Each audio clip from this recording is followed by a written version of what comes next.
the thing though, accountability hasn't got to be negative. So we're looking at it like accountability means that if the child is doing that, it's something wrong.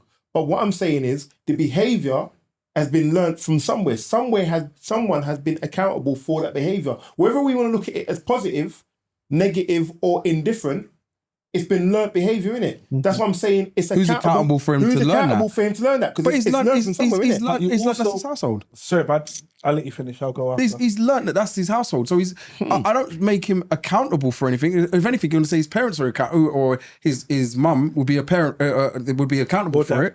No, well, and that's your situation that you're saying would be his mum.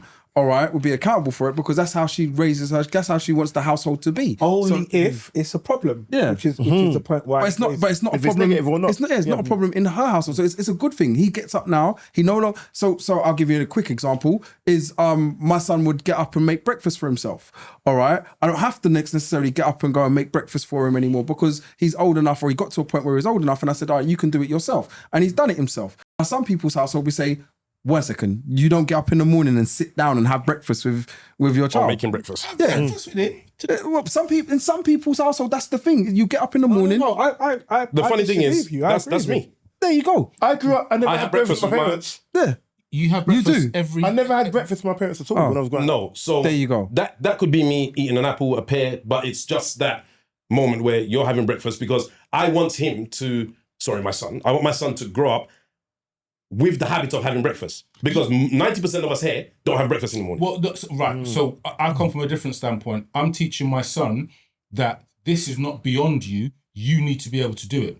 So you're 11. You need to be able to get up. Whatever my son was pouring his own cereal from 2 years old at nursery. They taught him that at nursery. Fend for yourself. Don't touch my avocado. In regards to like when he got to 11, it was. The issue was, obviously, you can't cut stuff. So you can't cut a bagel in half. He likes bagels. So you buy sliced bagels. But you have got a responsibility. You have to get yourself ready for school. You need to feed yourself. And that would be bagel, fruit, hot drink, potentially orange juice or water. And then you're ready to do what you need to do. Yeah. So you're making the accountability his responsibility. I am making him responsible. I'm overly accountable for making sure he eats something, but I'm responsible. You're accountable for him to be responsible. Effectively. Yeah. No, that's effectively what it is. You're accountable for him having the responsibility to be responsible. It's a life lesson for himself. I'm teaching him a life lesson, which he probably doesn't understand. He just thinks, I can make my own breakfast. Great. Like he's going to school by himself now. So I'm accountable. Sorry, at what age? He's 11. And how far is the school?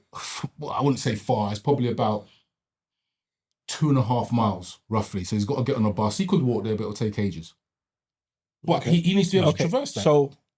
So right now is a live example of what we spoke about earlier. So you're saying 11. What do you mean he's having breakfast with his parents?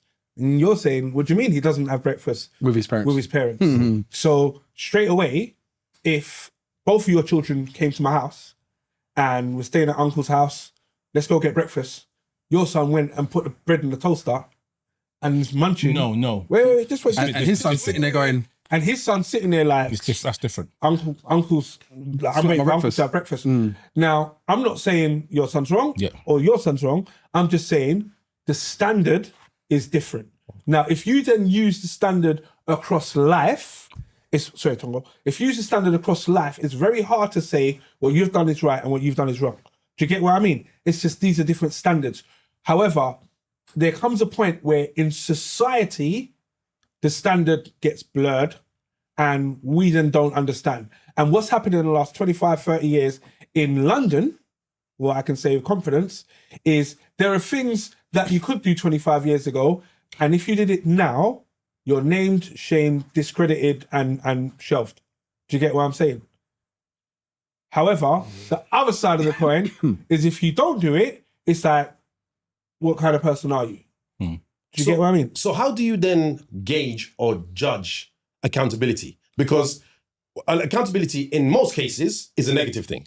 Something bad has happened and you're not... No, that's incorrect.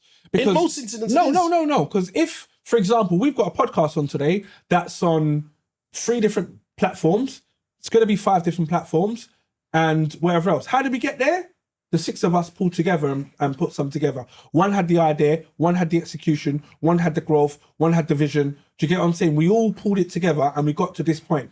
Are we where we want to be? Not necessarily, but are we getting there? Cool. Who's going to take credit for that? Because credit and accountability sit in the similar, they sit in a similar frame. At the moment, if we're all going to be honest, Wiley's charging with the MT podcast. And I'll happily turn around and say it to camera that Wiley's been charging with the podcast. So I'd say, you know what? Respect to Wiley. But, and he will say, for what's happened over the last 6 months, for example, I'm accountable. However, if we said, how did it get off the ground? How did it get our first recordings and blah, blah, Buddy might say, I'm accountable. If I turn around and said, oh, how did it get onto Instagram, blah, blah, CJ's accountable. So there are different... Everyone charged at different times. Yeah, people charging at different times. So the accountability part almost could be recognition, and depending on how you observe it, depending on how it's received. The difference is, when we talk about accountability, people then always normally associate with something negative. Do you know what I mean? And then if it's seen as negative, the accountability is like that hot potato, or what they call a bag of shit, where they say, do you know what, I don't want to hold this. Let me just pass it over to you because I don't want to be held accountable. So if you ask me something in a professional environment and it says, do you think I should do this and this? I'll be like, yo, big man, you make the choice and tell me what you want to do. So therefore, if it goes wrong, this is you problem. So tell me something. Problem. Rain, why do you think people are so scared to handle accountability? I personally don't think, because as Citrus said, if you are in a situation where there is some form of, I don't want to say responsibility, but accountability for something, you'll find that very few people want to put their hands up and stand up and be counted. And some people just don't want to be leaders. And I think in society, we need to understand that some people do not want to be the face of something. Therefore, they don't want to be the fall guy, the face. And then there's the other side of people that love it. It's not just that, though. And funny enough, in my brain, when Citrus said it, it went straight to work. And I thought to myself, and I'll use this to Citrus, and some people will probably understand, you got a TV for a customer, all right? The TV's coming into the van. And you're thinking to yourself, oh, where do we put it? Well, like, where are we going to put it? Sorry, give a bit more context. So basically, you're moving the TV for a customer. You're moving a 50-inch glass TV. And you're thinking, there's no box. The TV's not wrapped. It's not wrapped. The customer says, take my TV, bring it to my new home. So now you're looking at this TV on the back of your van. It's not in the van. It's on the back of the van.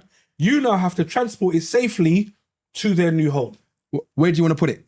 Now, if you're talking to your porter, your other guy that's working with you, all right, you're thinking to yourself, if he makes the call and says, oh, we're going to put it in the middle, face down, all right, in like, rah, this is a decision that you're making. Because if you're making that decision, it's cool, but you're making that decision. Because at that point, if I turn and say, oh, that's a good idea to put it there, let's put it there, or we make a decision together, then we're taking accountability, or I'm taking accountability for it. We are. But overall, you are accountable. Yeah, we are accountable. No, you're accountable. But the moment you've made the decision of saying this is the way you're going to do it, take it away from being my business for a second, all right, and saying it's just two workers working rather than So ultimately, what it would come down to is a hierarchical system, innit? Whoever has got the decision-making ability... None of them do. Somebody has to. No.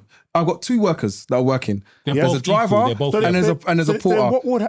They can make the decision. The porter's been working for me for 15 years. The driver has been working for me for 5 years. All right. Now it's like, well, who's the hierarchy? So my question to you... Who the customer give the money to? No. I don't understand what you're talking about. Not there. So one second. The customer is giving the money to the business, right? And the business is now responsible, but the accountability falls onto whoever is doing the business. Now, ultimately, as a customer, I don't see these two people. No, I see you. You're the business. All right. You're held accountable. So me now as a company. All right. I've left my two people in charge. Now, if they're now going to turn and say, let's put the TV face down, all right, and drive off. If they're 50 inch, and then they go over a bump and then it smashes. I'm like, who made the call to put the TV face down? And I've told you, do not put TVs face down. You've now come up with a brainstorm. You know what? We're going to put it face down because it makes more sense. All right.